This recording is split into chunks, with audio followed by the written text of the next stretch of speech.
The mighty Mekong has long enchanted explorers, inspired legends, and captivated travelers.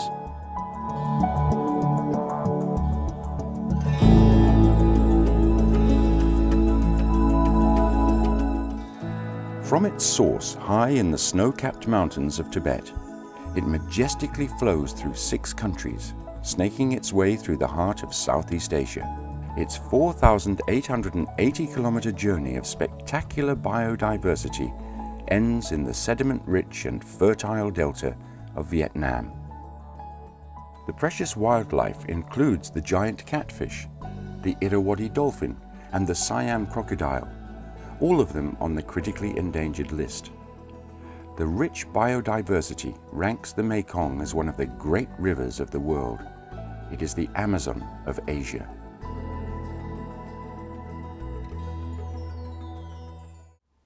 This river feeds 60 million people. This is the longest river in Southeast Asia. Even in comparison to the Ganges, the Nile, the Orinoco, the Amazon River, the Mekong River probably and most likely feeds more people than any of the other rivers mentioned. For countless generations, the river has irrigated the land and provided fish and food security in abundance. Food, give culture, give for life. When you don't have food, you can get food from Mekong River, vegetable, herb, everything, and it's really important for the people. Mekong River same mother. I think Mekong River is mother. The Thai and Lao words for Mekong, Mei Nam Kong, translates as the mother of waters. But for how much longer will the fast-flowing currents of the Mekong, known as the mother of all waters, shower us with her bounty and her blessings?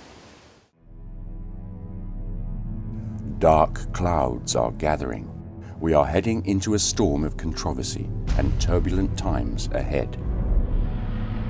A cascade of 11 hydropower dam projects are soon to be unleashed on the untamed waters of the Mekong.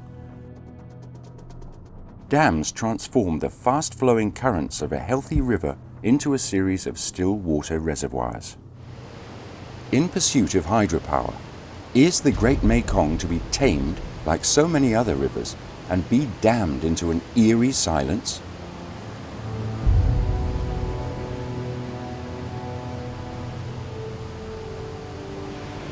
"4,000 Islands" is a wetland zone of breathtaking beauty lying in southern Laos.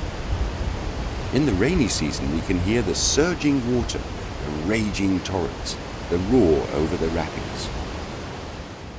Well, this area of Sipandon, or sometimes known as the Cone Falls in southern Laos, right on the Cambodian border, form an extraordinary ecosystem, but an ecosystem of which people are very much a part. There's nowhere like it in the Mekong, nowhere like it anywhere else in the world. It's a region of outstanding natural beauty. It's already proved itself, of course, in tourism potential.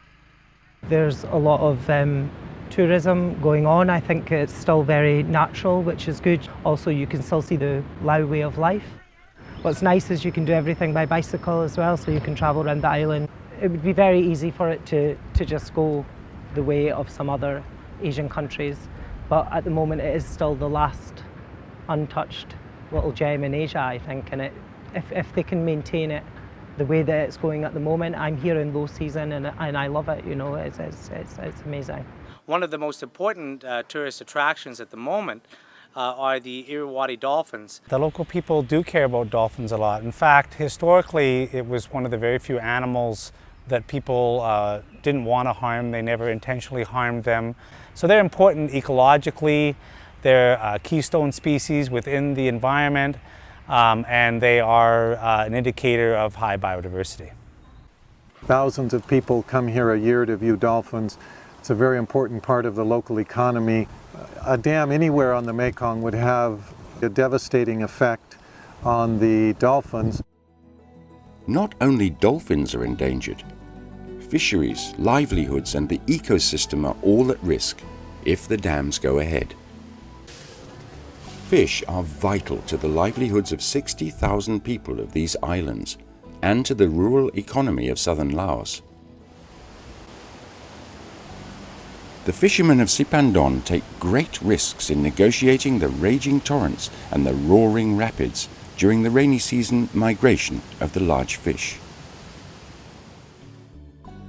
Many of the fish species swim great distances from the Great Lake in Cambodia, and some make it all the way from Vietnam.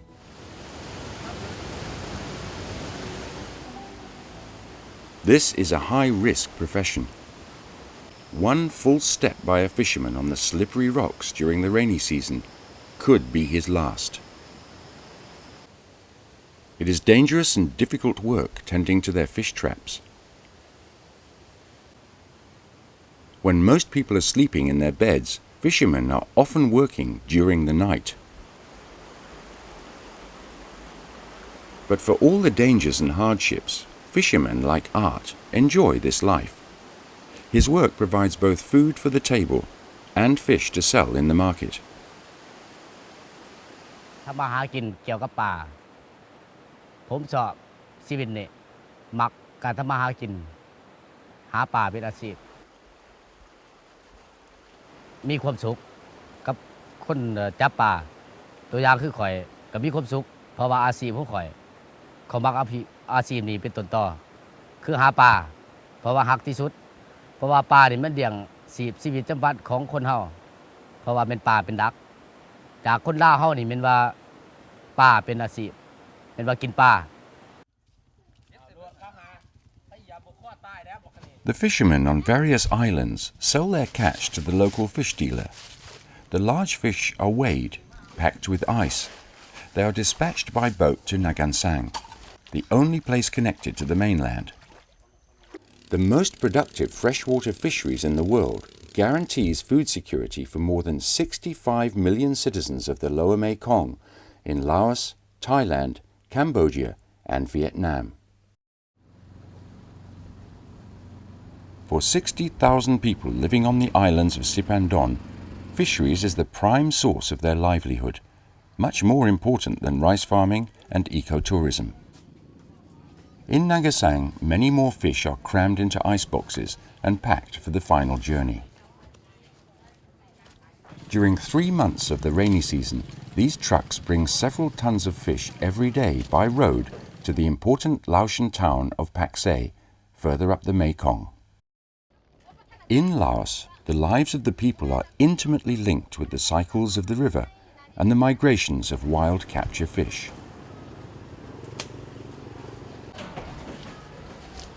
Pak Se Market sells a wide range of foodstuffs. Fish dominates over meat as the major source of protein.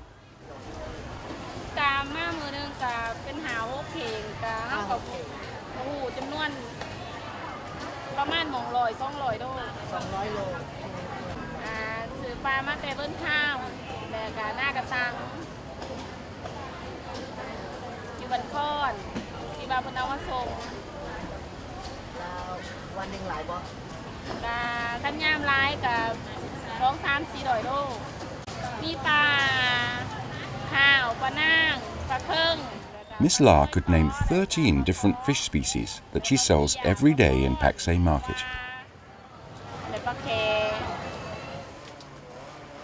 But in fact, 201 species have been officially recorded in the 4,000 islands. When it comes to food and animal protein intake, nothing is more important to Laotian people than fish.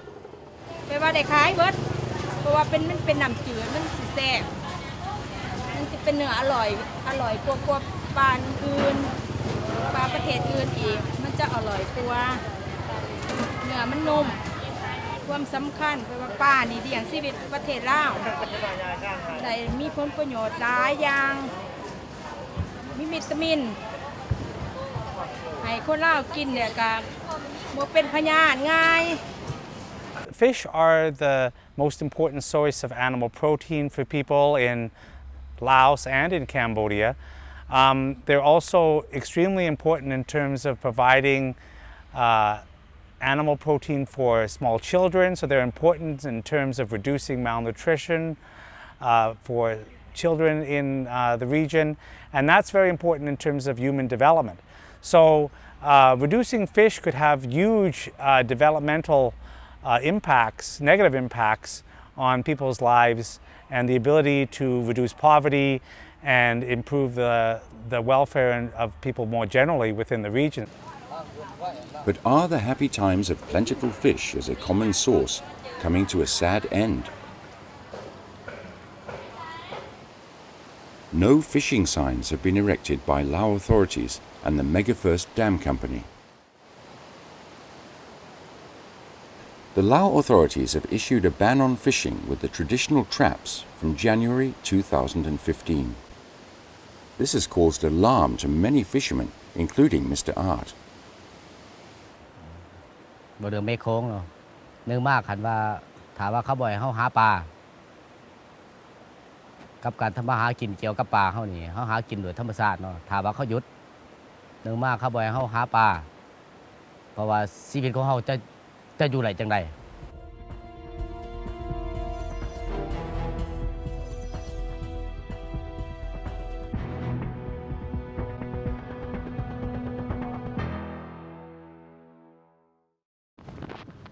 Across the border from Sipandon, the wetlands and fisheries of the Mekong are also vital to the Cambodian way of life.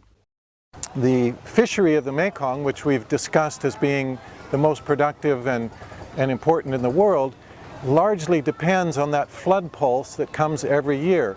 As you know, there's this remarkable phenomenon where the river that connects Tonle Sap, the great Cambodian lake, with the Mekong, reverses its flow every year. When the Mekong is high, water flows into Tonle Sap. The area of the lake at Tonle Sap expands 4 or 5 times. The fish are able to go out into the flooded forest to breed and to feed. This essentially becomes an incredibly productive nursery for the fisheries.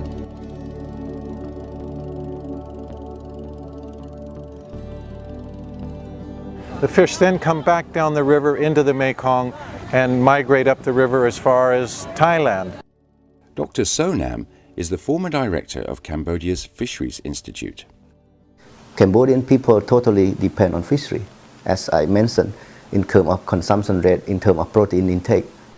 So it's worth about 250 million US dollar at the landing site. And this value contribute to like 8 to 12% of the total GDP of Cambodia. It's very high. Cambodians view the Sahong Dam as a major threat to fisheries and food security. Anger is brewing among the communities downstream about the Don Sahong Dam. The Lao government has ignored Cambodian calls to stop all construction, including the Xayaburi Dam.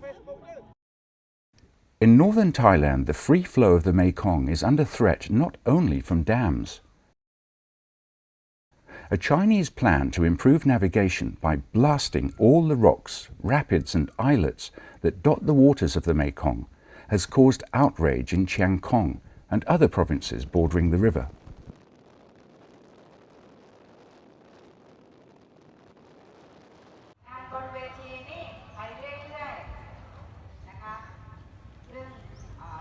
It is a strong community-based network devoted to the protection of the Mekong. คำประกาศแม่น้ำโขง 14 มีนาคม พุทธศักราช 2558 วันหยุดเขื่อนโลก วันนี้ที่อำเภอเชียงของจังหวัดเชียงราย พวกเราซึ่งเป็นคนท้องถิ่น คนหาปลา คนขับเรือ เกษตรกร ชาวไร่ชาวนา เป็นผู้มีวิถีชีวิต พึ่งพาทรัพยากรธรรมชาติจากแม่น้ำโขงตลอดมาพวกเรามีจุดยืนไม่เห็นด้วยกับการสร้างเขื่อนใดๆอีกบนแม่น้ำโขง ไม่ว่าจะตอนบนในจีนหรือตอนล่าง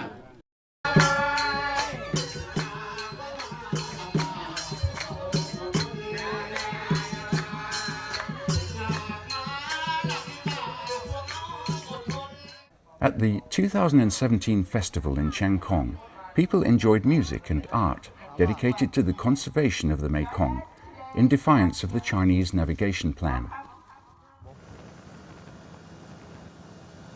But do these rocks and islets have so much importance? Nuat Roy Kao, a founding member of this Chiang Khong-based conservation movement, explains. Some people don't know, it's a rapid beach in the Kong River. This is a sub-ecology. Ecology is really important for the river. Example for it's this area in Thai and Laos here, 96 kilometers.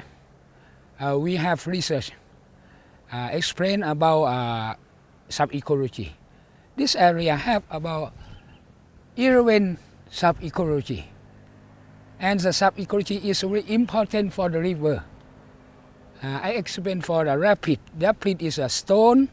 When the dry season have some seaweed grow up, and fish can eat, and it's a home of for fish. It's really important for the animal, for fish, for everything. เราขอเรียกร้องให้รัฐบาลในภูมิภาคต้องหยิบยกเรื่องนี้ขึ้นมาเป็นวาระเร่งด่วนทันที Many people from Bangkok, including former Senator Krisak Chunavan, joined the rally in Chiang Khong. Well, the Mekong provides a huge wild catch for as far as protein intake is concerned. You get rid of, destroy this natural habitat, for instance, these islets, species will disappear. Endangered already because of the unnatural flow of the river due to the 6 dams in China. So things will change very rapidly. Well, things will develop even worse when the Sayaburi Dam is built lower down. These rocks and rapids have long thwarted the French colonial expeditions of the 19th century and their attempts to create an imperial trading route down the Mekong. Now, in the 21st century, a new dragon is rising. China started a first phase of rock blasting on the river between Laos and Myanmar in 2002.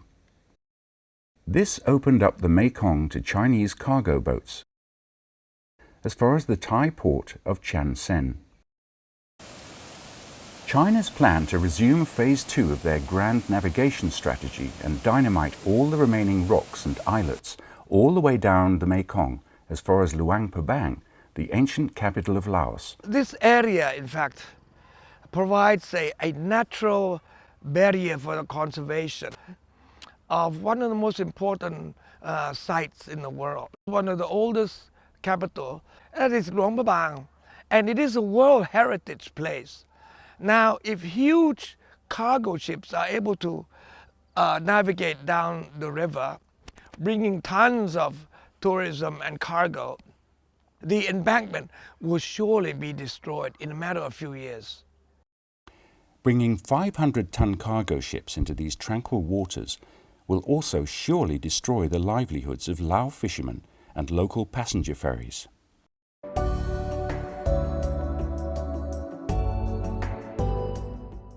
Building new ports will also destroy the old world charm and serenity of this famous UNESCO World Heritage Site.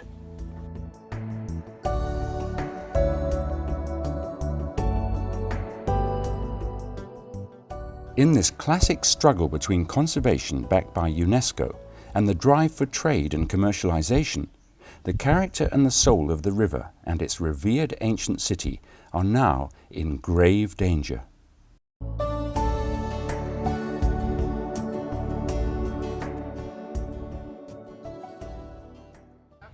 นาคตของชุมชนของลูกของหลานเราขอให้ทุกท่านยืนหยัดและมีความสุขนะครับ The prospect of this great river being reduced to a shipping highway and its canalization has spurred opposition. A Chinese ship conducts a survey mission in the Mekong. The ship is soon surrounded by protest boats from Thailand. แต่เราเอาชนะได้เพราะสมัยนั้นรัฐบาลต้องฟังเสียงประชาชนสิทธิเสรีภาพเรามีสูงสุด If the world allows trade and navigation to be in the driving seat, what will happen to the greatest river in the region? The message is very clear. The impacts will continue as long as the Chinese government thinks the Mekong belongs to them. China has completed 5 dams on the upper Mekong. The Xayaburi Dam is the first dam launched on the lower Mekong in 2012. Lao government's Deputy Minister of Energy is the key player in their plan to harness every tributary and river for hydropower. We are very confident that the impacts, if any, would not be significant. We are very confident of that. Chor Khan Chang, the dam builder, is Thai. The $3.8 billion project is mostly funded by the Big Four Thai banks. Thailand's state-owned electricity agency, EGAT, has signed the agreement to buy 95% of the power generated. The Xayaburi Dam was launched in 2012, even before the required environmental impact studies had been carried out. Even though there would be impacts or there would be changes to that, it would not be significant, not at any scale. But many Thai farmers living in the 8 provinces bordering the Mekong do not believe assurances from the Lao side of the river. Thailand's NGOs and farmers have led a series of protests against the dam. Former Thai Senator Kraisak Chunavan insisted that the Thai dam builder Chor Khan Chang should be held accountable. Chor Khan Chang operates without environmental studies, or when they do it very poorly. They don't feel compelled to do a comprehensive one. The anti-dam movement has recently taken legal action to challenge the Xayaburi Dam in a Bangkok court. Charges brought by 37 Thai villagers from Mekong provinces argue that the Thai-Lao agreement is illegal. Their lawyers filed a case against the Thai authorities and EGAT for violations of Thai law, requiring environmental and health impacts to be studied.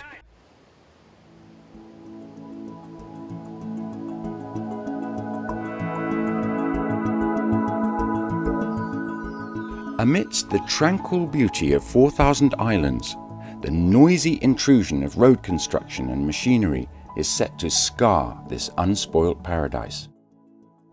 So one of the big developments that's being proposed for this area is the Don Sahong Dam.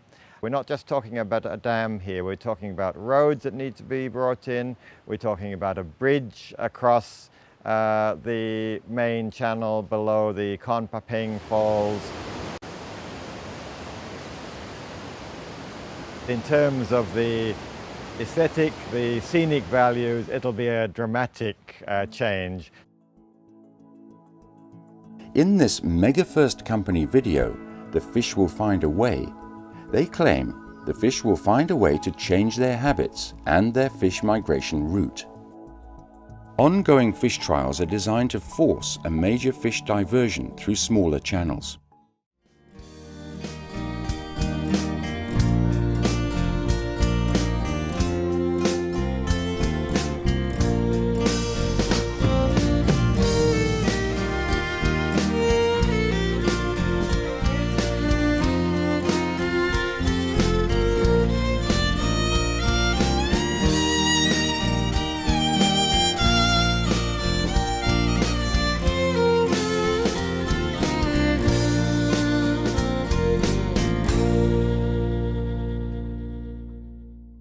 to be able to set up a mitigation system that accommodates all the different species at all the different times of year is not an easy task, and it's never been achieved before. In any environmental system, but particularly in an environmentally sensitive area like Sipandon or an environmentally significant river system like the Mekong, you don't go ahead with projects and then see what happens. You first make sure you've got it right. You take a cautionary approach. They plan to dam across the Sahong Channel here. The CEO of the Mekong River Commission is more concerned with mitigation than with caution over the dam. The procedures, the PNPCA process in itself is not set up as a procedure for identifying whether a project goes ahead or not.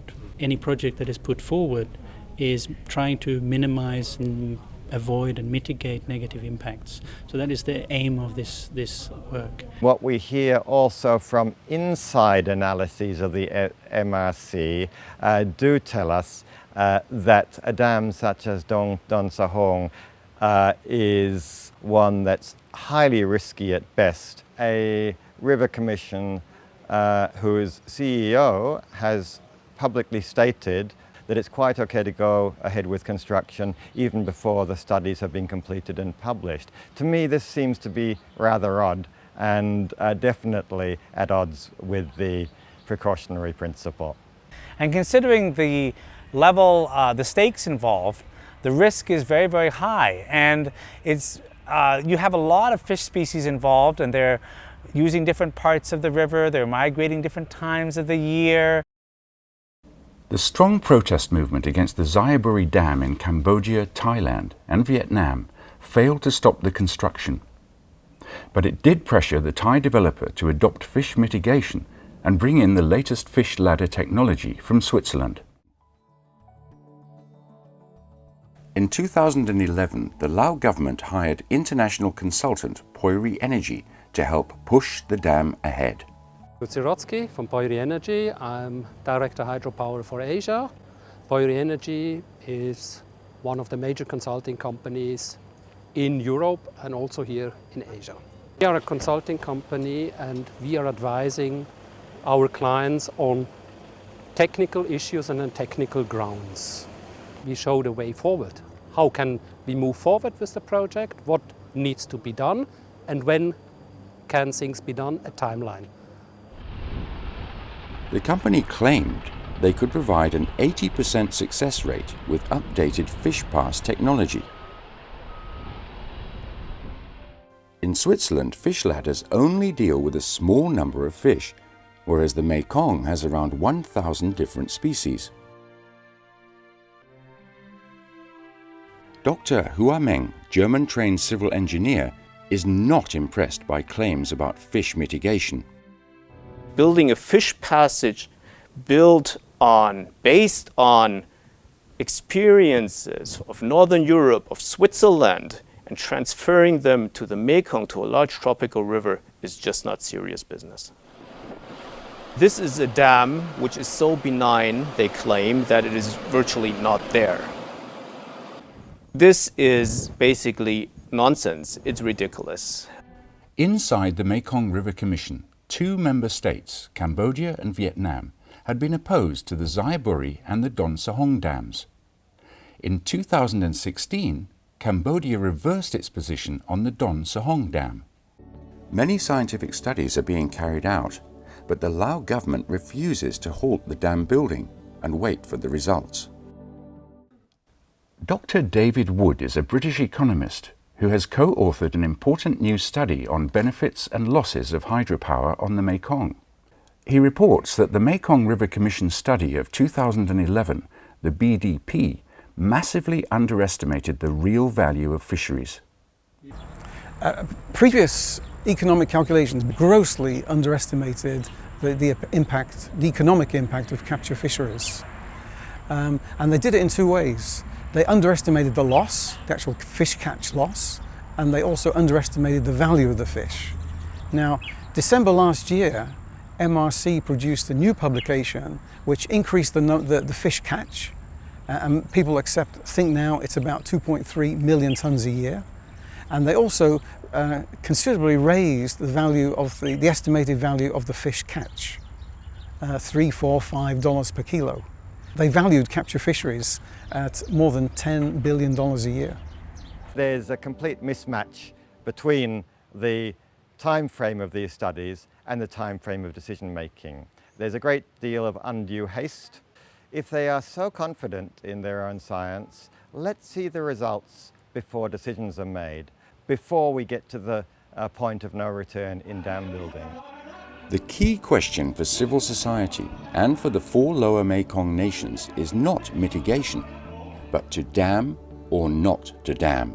It could be extremely important for Laos in future if they did protect that area, because it could be one of the great wonders of the world in terms of attracting researchers, attracting eco-tourists. The prestige of Laos in conservation would be greatly enhanced if it signed up to the Ramsar Convention. Vietnam is deeply worried about the cumulative effects on the Mekong Delta. I think Vietnam in this case has a very big stake. We have to consider how important the Mekong Delta is for the economy of the whole country. Fisheries is very important in the Mekong Delta. Agriculture is extremely important, especially rice production. Vietnam is the second largest rice exporter in the world. If all 11 dams go ahead, it is widely predicted Vietnam will cease to be a rice exporter in 20 to 30 years' time. One of the major impacts of the dam is the deprivation of the sediment load, which will have a serious impact on the delta. Half of the food of the country is produced in the delta, and 90% of the rice export of the country is from the delta. The cost of rice farming will be higher, and I think after 15-20 years, Vietnam will lose its ability to export rice. It will probably produce enough to feed its own population, but it will not be able to export rice. The loss of Vietnamese rice for export would push up world prices. It would be a disaster for global food security. The dam developers are taking a high-stakes gamble with fisheries and food security. The delta currently supports a population of around 18 million people. The delta provides 20% of Vietnam's GDP, and that's a significant part of Vietnam's economy. And in the worst case, if all the 11 dams are going to be built, the impacts to Vietnam as a country will be very significant. People will have to migrate to other cities. The dams are sowing the seed of social instability in the regions. The sure thing we know is that once the delta cannot support its population, people will have to migrate. They migrate everywhere. It's not only an issue of one particular country, but it's the regional and international issue. If that dam goes ahead and then you have other dams also being built, then you really are talking about massive calamity. The dams will reverse the delta building process, and the delta is sinking. Any deltas in the world built by sediment is sinking on its own way. So in a matter of time, the delta might disappear physically, and that will affect Vietnam might not exist as a state without the delta. So those three factors together, capture fisheries, social environmental mitigation costs, and the sediment nutrient loss, are in fact far greater than the benefit from hydropower.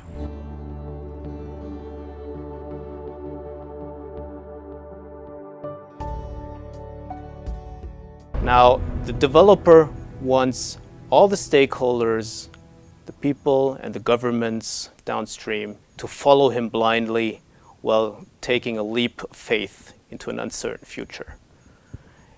And to watch them take a very risky game of roulette based on biased advice. Now, the stakes for 60 million people are just too high for such a gamble. This is just a very, very high risk to go ahead.